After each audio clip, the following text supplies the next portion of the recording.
Breathing exercises and pranayama explained with Antje from gozofreediving.com. Today, Kapalabhati. Hello everybody. Today I'd like to introduce to you one of my favorite pranayamas, or breathing exercises, which is Kapalabhati. Kapalabhati is a Sanskrit word meaning shining skull. And that gives already an indication what Kapalabhati might do to you. But before I come to that, let me explain to you why Kapalabhati is such a great breathing practice. It's a bit like a surprise egg. You have a lot of benefits that come all together. First, on the physical level, so really in our body, we do strengthen our breathing muscles. Especially, we make flexible and we stretch and bring energy into our diaphragm. So the diaphragm is the main breathing muscle, which runs just below our rib cage. It does part our abdomen from our thorax. And if the diaphragm is moving easily, is really smooth, strong and flexible, then the whole breathing process becomes easier. So in the end we will save energy just by the way we're breathing. So this is one big advantage. At the same time we do massage our belly organs. Because in Kapalabhati, we pull in our belly muscles and our belly button on the exhale. So you really pull in and therefore massaging the intestines and making less space there, so everything gets really a nice massage. And therefore it will be easier, so our bowel movement will be improved. So constipation will be improved. And it's really easier to go to the toilet, which is a good thing for cleansing and cleaning the body. So talking about cleansing and cleaning, there's a third thing that we do for our lungs. We do clean them. We do clean them from old stale air, especially in the lower parts of our lungs. We tend to have old air that is not really being moved properly. So what we do in Kapalabhati, as we extremely breathe out and let the inhale come passively, we chase out old air and dirt, not only from our lungs but from our sinuses as well, cleaning the nostrils, cleaning the sinuses, and therefore keeping our body healthy and helping the immune system, because there's less stuff that they have to fight because we just chase it out. So these are really good, great advantages for everybody who's breathing. For freedivers, and as you know, I'm a freediving instructor and yoga practitioner and yoga teacher.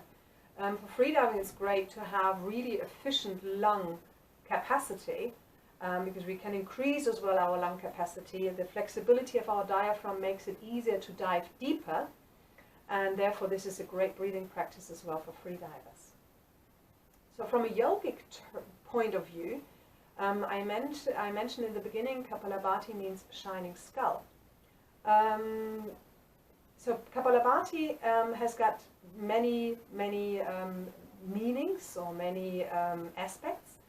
I just told you about the physical one, and that we cleanse the body, that we strengthen the breathing muscles. On an energetic level, it will help you to concentrate better, to focus better. If you have the feeling you think a lot and there's so much going on in your mind, if you do practice Kapalabhati, you will realize that it will be easier to focus. That all these thoughts, suddenly they're not there anymore. They have calmed down, they have stepped to the side. You will feel more awake. It will be easier to work on something that you want to concentrate on after you've practiced Kapalabhati. So this is another great thing that happens with just this way of breathing. In Kapalabhati, we do turn around the natural breathing pattern. In natural breathing, we do have an active inhale into our belly, so into the lower lungs, and a rather passive exhale. So if you don't think about breathing, then this is the natural way of breathing. In Kapalabhati, we turn this around as we have an active exhale by pulling the belly button in and just letting go of the belly muscles. The inhale comes by itself, passively. We do turn around this pattern.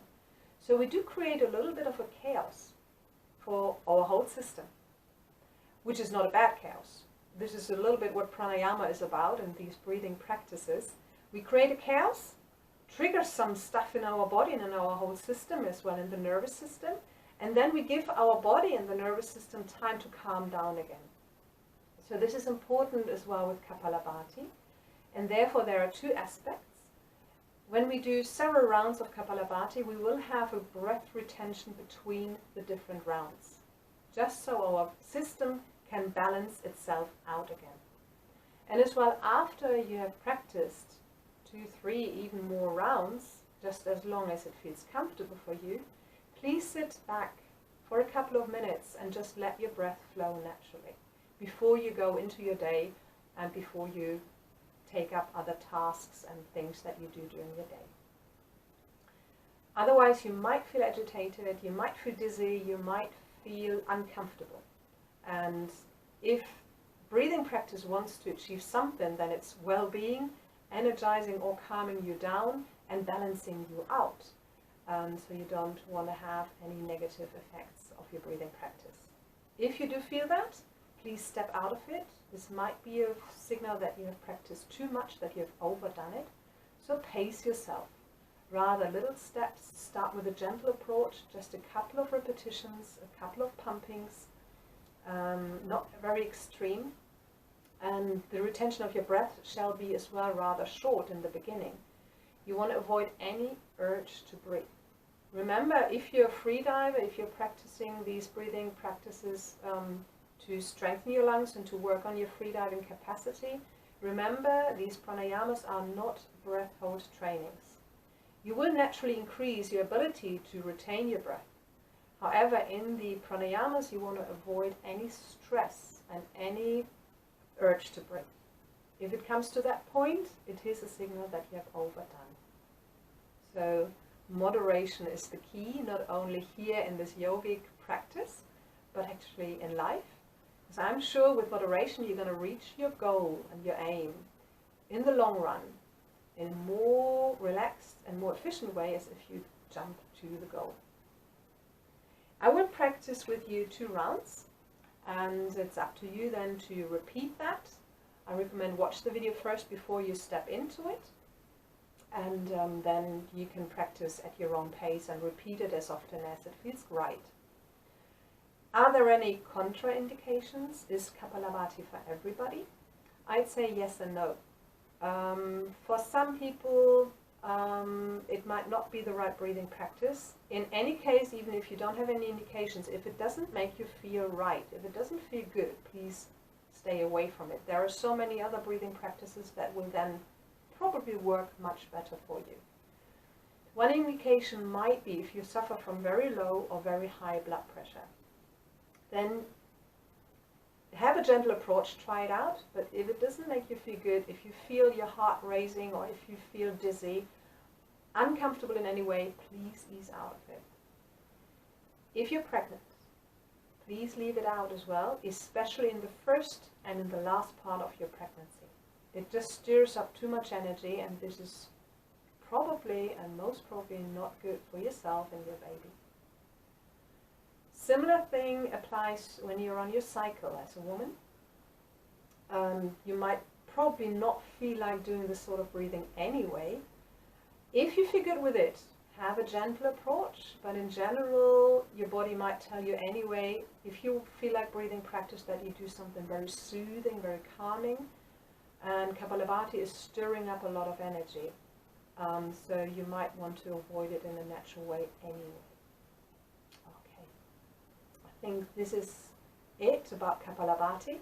In the second part of the video I will demonstrate 2 rounds, and after having watched it you can just step into it and practice together with me. If you have any questions about Kapalabhati, how to do it, or if you want to take it further, this is just the introduction of the basic Kapalabhati, and there is a little bit more advanced versions. So if you have questions on that, just contact me on gozofreediving.com or on gozofreediving@gmail.com.